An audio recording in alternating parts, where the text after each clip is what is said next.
হয় মেনে নাও আর না হয় মানিয়ে নাও, এই দুটো নিয়েই জীবন। মেনে নেওয়াটা হলো ভাগ্য, আর মানিয়ে নেওয়াটা হলো ভালোবাসা।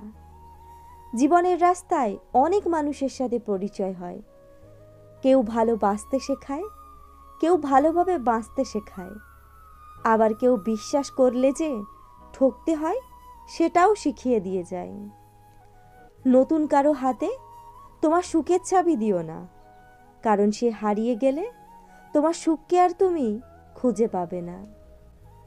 পথ দেখানো পথে চলা অনেক সহজ, কিন্তু যে পথ তৈরি করে দেয় একমাত্র সেই জানে চলার পথ তৈরি করা কতটা কঠিন। ঘর বাঁধলেই কি সুখী হওয়া যায়? ঘর বেঁধেও কত মানুষ পুড়ে হলো ছাই। স্মৃতির দাসত্ব থেকে নিজেকে মুক্তি করতে না পারলে জীবনের সৌন্দর্য অধরাই থেকে যাবে। পৃথিবীতে সব কিছু বুঝতে সময় লাগে, কিন্তু ভুল বুঝতে একটা মুহূর্তই যথেষ্ট। এই জগতে কেউ কারণ নয়, কিছুটা মায়া আর বাকিটা অভিনয়।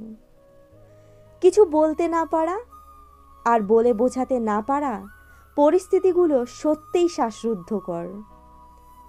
জীবনে যা পাওয়া হয়নি তা নিয়ে ভাবতে থাকলে কিছু পেলেও তার মূল্য থাকে না। দুর্বলেরা প্রতিশোধ নেয়, শক্তিশালীরা ক্ষমা করে দেয়, আর বুদ্ধিমানরা এড়িয়ে যায়।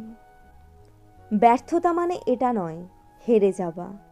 ব্যর্থতা মানে হতে পারে একটা নতুন শিক্ষা, যে শিক্ষা আবার নতুন স্বপ্ন নিয়ে বেঁচে থাকার অনুপ্রেরণা দেয়। মন থেকে কথা বলা আর মন রাখার জন্য কথা বলা, এই দুটির মধ্যে অনেক পার্থক্য। অতিরিক্ত ভালোবাসাই একদিন মানুষকে অতিরিক্ত কাঁদায়। আজকের সমাজের কঠিন সত্য, মানুষের প্রিয় হতে হলে অর্থনৈতিক যোগ্যতা লাগে। যার কাছে অর্থ নেই সে কখনো কারোর প্রিয় হতে পারে না। দূরত্ব মানুষকে ভুলে যেতে নয়, বরং বদলাতে শেখায়। স্বার্থপর মানুষগুলো আপনার ভালো সময়ে সঙ্গী হবে, আর খারাপ সময়ে আপনাকে এড়িয়ে যাবে। মায়া যার জন্যই হোক না কেন, দিন শেষে কষ্টটা নিজেকেই ভোগ করতে হয়। অন্যের দুর্বলতা নিয়ে উপহাস করবেন না। মনে রাখবেন, কোনো সময় আপনিও উপহাসের পাত্রে পরিণত হতে পারেন।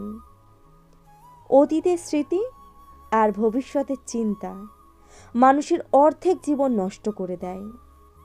যোগাযোগ না হলেও কিছু মানুষ সবসময় প্রিয়ই থেকে যায়।